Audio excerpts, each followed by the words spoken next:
Network. I am also an associate of the School of Global, Urban and Social Studies at RMIT University and a board member of Pascal International.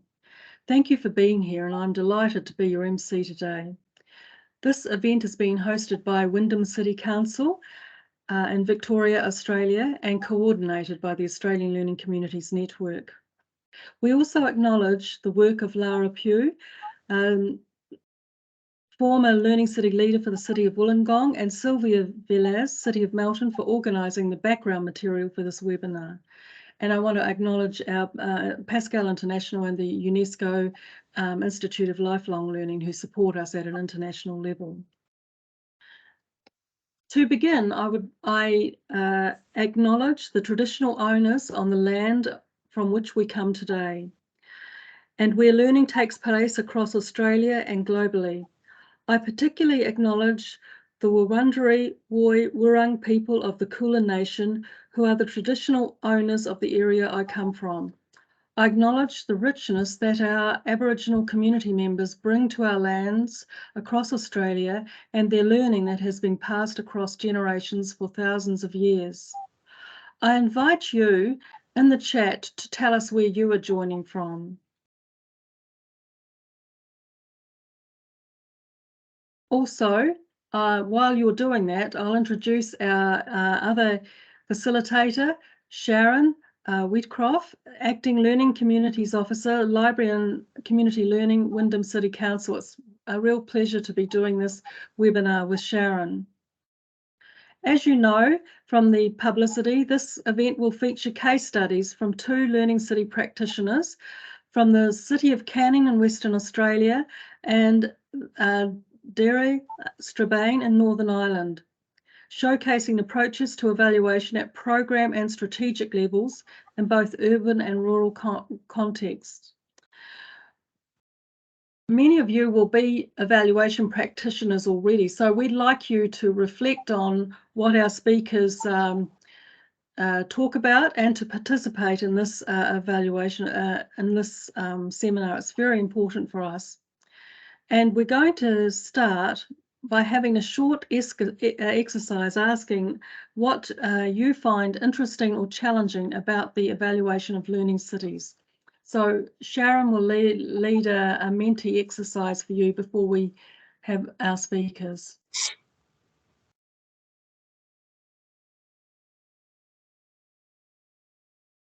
Thanks, Leonie. Bear with me a second while I find my mute.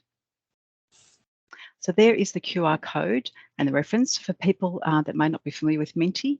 You can use it on your mobile or on a browser. You'd go to www.menti.com and you can use the code there or scan the QR code, please. Do it at the same time just to make sure it works for everybody.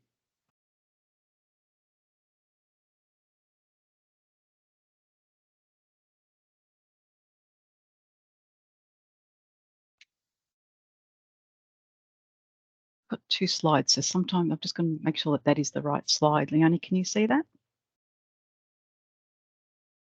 So I've got it up, and the first question, I've got the second question up. Okay, that's fine. Wait a second. Because I've had I've gone into it and tested it myself. You'd just like to refresh, that one should go. But I will put it onto the shared screen just so everybody can see what the question is. What do you find interesting and challenging about evaluation of learning cities?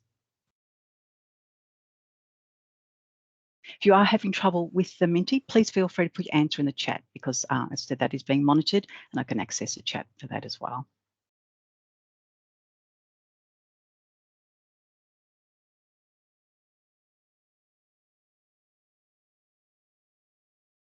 Just give a few minutes for people to think about that.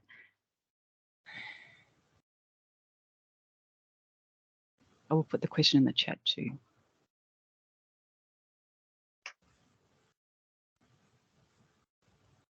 And the Menti does stay active, so also please feel free to have a think about that.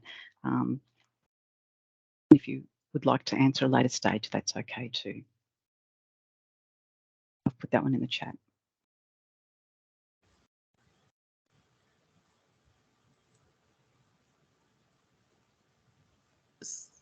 So we've got some answers.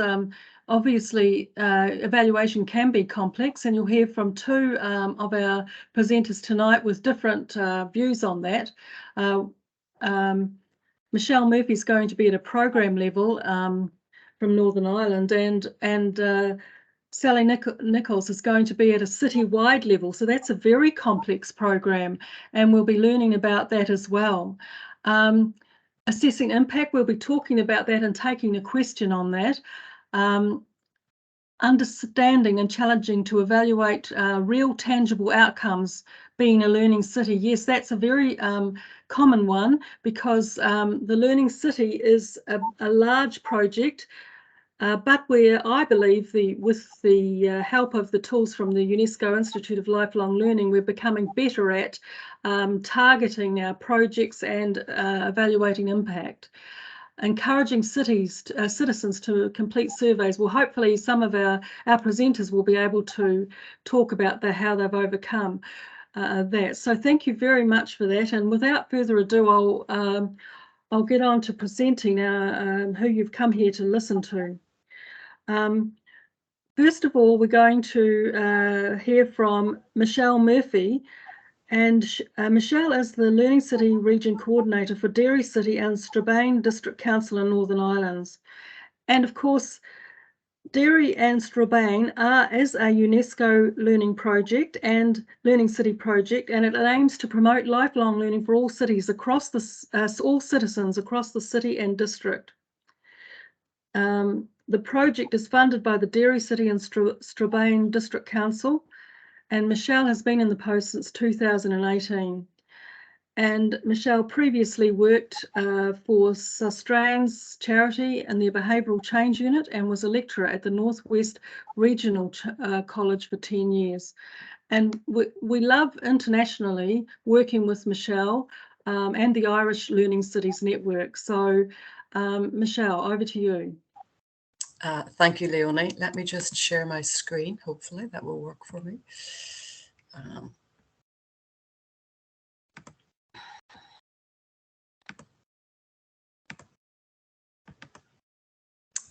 Can we see everybody yet? Can you see my screen? Yes, looks right, Michelle. Thank you. Okay, that's great. I can't see anybody, so I'm just going to go on as if I'm talking in my room. Good morning, good afternoon, good evening, everybody. Thank you so much for inviting me to speak here today. I'm really, really delighted, and I hope that this information is informative. Before I go, I'd like to just say, as someone who has worked in Australia as a teacher in the TAFE College in Albury-Wodonga, I would like to begin by acknowledging the traditional owners of the land on which we meet today. I acknowledge country which always was and always will be Aboriginal land, and show our respect for elders past, present, and emerging.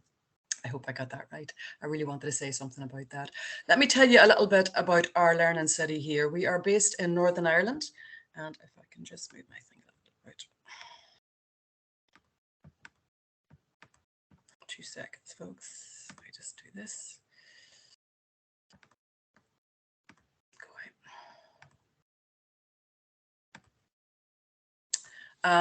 As Leonie has said, we're a learning city since July 2019, so we're a relatively new learning city, and by the time we got our status, COVID hit about 8 or 9 months later. We are a proud member of the Irish Network of Learning Cities, and I hope some of my colleagues from the Irish Network are on here today, which is Dublin, Cork, Belfast, Limerick, and ourselves.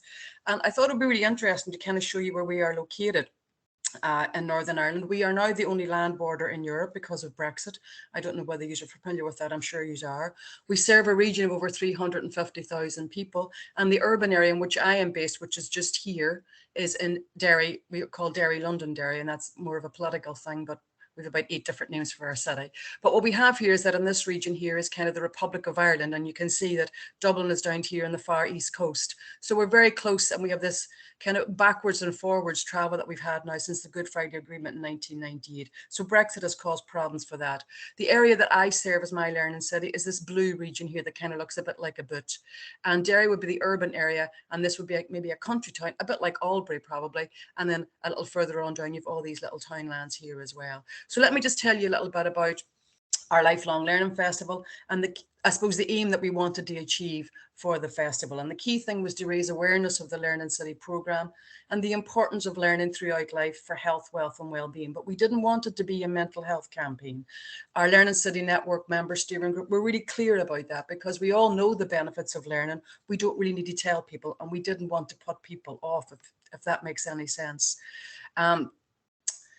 So we did loads of different events, and this was our first event that was a face-to-face event. We had an event in July 2020, which was a virtual event. And we were one of the first cities to host a virtual event under the UNESCO Global Network of Learning Cities banner. But on this event, we had over 135 events, and of those 135, 35 was funded by this Community Innovation Fund that I'm going to talk about this morning. And in that Community Innovation Fund of those 35 events, like all Learning City festivals, we had a range of courses and learnings and all sorts of stuff. So we had, nutrition, we had STEM subjects, craft, upcycling. We even held a tech fest for primary school and post-primary kids, where over 800 kids came to find out what kind of opportunities, educational opportunities, were available in their own city as well. But the key thing for us is that it was going to be inclusive, and that meant that it had to be rural and urban. And as a council, we must have everything that we do in Derry, we must do in the other regions, in the local other town of Strabane as well, which would be closer to those rural areas as well. So, and I think this is right across the UK and Ireland, lack of investment in community education in the last 10 or 15 years. That means those starter courses aren't being funded anymore. And I know certainly in this part of the world that a lot of people's learning journey starts off in communities rather than in the local college, in the local TAFE or the local university. So those are really, really important to start those learning journeys. I wanted to ensure that all participants, not only contributors from those rural areas, but also people that were learning didn't have to travel 40 or 50 miles to attend the event, because they just weren't going to do that. We were really lucky that as part of our Strategic Growth Planning Council, we have set up a local community growth partnership. And in that partnership is 8 partnerships. So rather than me speak to maybe 100 or 150 different local community groups, I could speak through them, through their chairs and their managers, and they could then disseminate the information out. So that structure made it a little bit easier for me in a certain, for sure. We had £40,000 funding, and we had 8 local community growth partnership groups. So the groups themselves, those local community growth partnerships, decided that they would share the money equally, irrelevant of what size your area was. So every area got £5,000 to help fund some kind of learning activity within the Learning Festival itself. We set up a meeting with the chairs and the managers of those things, and really to sit down and talk to them and say, look, what's the easiest way for us to do this? What makes it easier for you? Agree a system that works for everybody. Some of those groups, of those 8 groups, have paid employees. So they kind of run their organization, their community group, like a business, if you like. And some of them were dependent on volunteers. And that's where it became more complicated, because they didn't have somebody to feed and to, you're dependent on somebody volunteering, maybe coming out at 4 or 5 o'clock in the afternoon to kind of, if we want people to do surveys, if we want people to tell us what the groups are, to feed out information as well. So, and I also think as well, when you're a practitioner in learning cities, some people think you have this huge team behind you, but really you don't. It's just me. And that's problematic, because you have to try and do everything. And coming up to a learning festival, it can be really, really busy. I'm sure all of you know that. So we try to keep the communication lines open as much as possible and try to have some flexibility. But this is local government, and drawing down money is not simple, as you all know. So because it's public money, there's certain things that people have to put in. Some people found that difficult and had little bits of problems about that. We tried to iron them out over the way. So, it's local government. What can I say? It can be problematic. So I think from the evaluation point of view, we had respondents' feedback. Now, and I know one of the questions in the chat is going to be about quality and impact. And I suppose one of the things that we did as part of that getting your money is that if you ran courses, you had to complete surveys. And I was able to check that on SurveyMonkey. And in fact, lots of them actually did hard copy surveys, which they then just posted back to us and we put back into the system there as well. But the feedback from those, and we had over 200 surveys back, which I was really pleased with. I mean, it's really difficult to get people to fill in surveys these days. And much like Zoom fatigue, we have survey monkey fatigue. So we had, encouraged me to participate in other learning activities. It was great to make new connections with new friends. And that was a big thing because we were just coming out of COVID, really. And people were still reticent about coming out and meeting people, especially the older community. Respondents stated that they wanted to learn a new skill. So people were still wanted to learn something. This helped them continue their learning journey. And this statistic I thought was really great. Out of those 200 people, 98% says they would continue their learning journey. Increased my confidence, and that's what learning is all about. When you have confidence, you really can do anything. It really really builds your own self-esteem. It gave me hope. It helped me celebrate learning. And I can't read my last one there. I can't remember what that was. I think it was something about learning as well. And also for us, in regards to our social media platforms, we had really great reach on that. We also had a marketing company on board because we had some money for that. So that really, really did help. But for instance, we had no Facebook page when we started off. So we had no followers on Facebook. And by the end of the festival, we had over 1,000 followers. So that was a real one for us on those elements. And I suppose going back to key findings and what worked and what didn't work, and this is just a small snapshot of that. And if anybody would like a copy of our evaluation from SurveyMonkey, I'm more than happy to send that off to you. And what came back kind of on the negative end was, the funding process was really tedious. It was really slow. And that's local government. What can I say? I'm tied to that system. There's not much I can do about it. We can try and soften the blow a bit. Out of our 200 people that responded to the survey, 80% of those were female and 20% were male. Now, bearing in mind in our survey, we had over 135 courses, but most of the respondents that came back to us were from these 35 courses. So in relation to equality, the figures might be a little bit skewed on that. So maybe we should think about targeting courses for younger people and getting more people to promote those. And we did do some of that throughout the upcoming leading up to the festival. And maybe I think we really need to start thinking about targeting courses to men in whatever age group that's possible, because only 20% in those rural areas came forward. And I think that's always seems to be the way women tend to join things more than men. We set up these learning hubs in rural areas and city areas as well. In the city areas, they went down really, really well, where we had local companies, and it wasn't like a careers fair, but the idea is that you could learn a skill within 5 or 6 minutes, whether that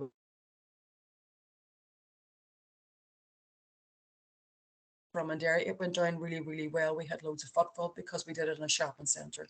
We didn't have the same kind of location in the rural area, in the area in Strabane, and the footfall just wasn't that great. So I was really kind of disappointed on that. Really pleased with those 200 surveys. Probably more feedback from wider participating group. Do we run focus groups the next time around? And that's quality versus quantity thing as well. We had 135 events. And if I look at events that in our other Irish network of learning cities, Cork had over 500 events. And it's really hard to keep track of all of those things as well, especially if you want to survey people. We ran a hybrid festival, which was online and face-to-face, which I think loads of people do now. And I don't think I would do that again. I would try and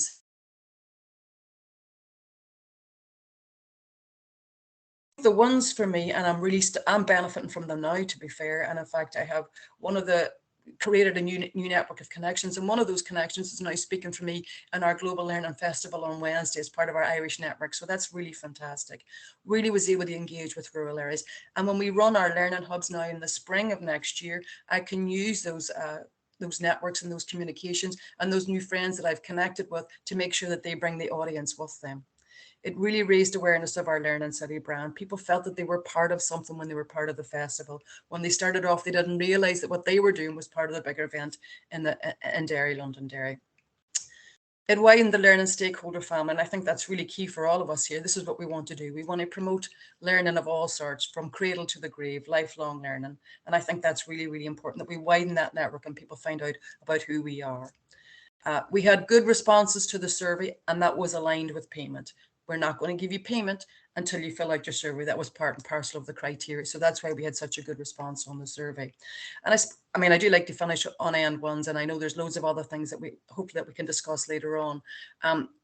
I always think it's really nice as part of our festival, we have, and this is part of our Learning City Network group, to show the people behind the actual network as well.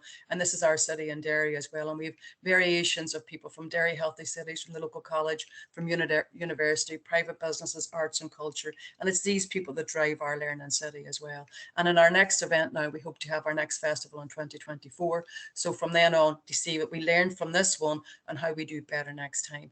I'm happy to take questions, but I think we're going to have questions later on. Is that correct, Leonie? But if anybody would like, has any burning questions right now, I'm happy to address.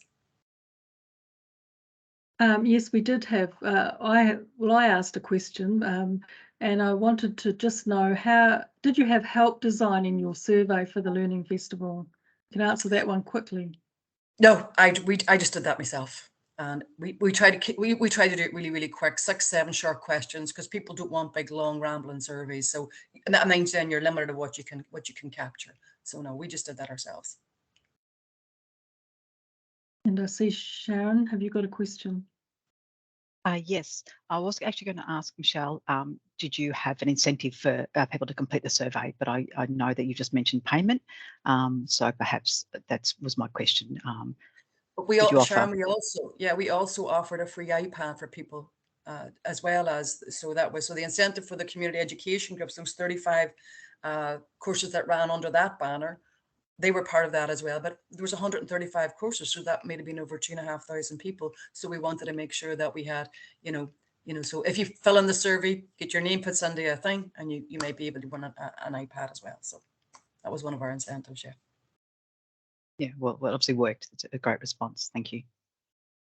Oh, thank you very much, Michelle. I mean, it's really difficult if you're the only one, the coordinator, doing the survey and looking at the funding body, and you obviously have to ask questions according to your funding body as well. And you gave a great example of program evaluation, and so I think your Learning Festival is brilliant, and I think that all the events that you run and the fact that you link in the rural communities, this is what I've always been impressed with, because you don't neglect the rural, and you link the your city programs and the rural. So well done there, and we look forward to hearing more about the results of this and your other work in this field. Thank you so much. Thanks everybody for your ear. I appreciate it. And now we go to the citywide evaluation. It's really, really amazing that Sally Nichols is with us, and she's the Community Learning Programming and Operations Lead for the City of Canning in Perth in Western Australia. And we're really excited because, well, while Canning's learning strategy was launched in 2007, and they have recently received membership to the UNESCO Global Network of Learning Cities. This is the first city in Western Australia to do so, and the 4th Australian city to be a member of the UNESCO Global Network of Learning Cities. We're really excited that the Western Australia have joined our 2 Victorian partners and our Tasmanian region to become a UNESCO Global Network of Learning Cities. Sally is leading the implementation of a new measurement and evaluation framework to evaluate the Learning Cities activities at a strategic level. And it's developed, which we're really excited about, in partnership with the Centre of Social Impact, and they have the University of Western Australia has this centre, as does other universities across Australia. So over to you, Sally. Great, thank you, Leonie. I'm just going to share my screen. Get the right one. Can everybody see that? Yes, thanks, Sally. Okay, great. So yeah, thank you so much for inviting me to speak about this. So I'm from the city of Canning, which is just south of Perth, in Western Australia. So I just wanted to start the section by just acknowledging that I'm speaking from the grounds of the Whadjuk Noongar people, which are the traditional custodians of this land, and pay my respects to their elders past, present, and emerging. So City of Canning is just under 100,000 population, and just over 50% of those people were born overseas, and just over 40% of people speak a language other than English at home. So we're incredibly diverse metro area of Perth, and we have a whole variety of learning programs that we run in our city. So the city's Learning City strategy was first implemented in 2016 with the commitment to the city growing as a dynamic learning city and to foster an inclusive, connected, innovative and vibrant community. With the creation of the second Learning City strategy in 2020, it was observed that there was a difficulty in reporting on actions and outcomes achieved under the strategy, particularly with regard to qualitative data. So in 2020, the city engaged the University of Western Australia's Centre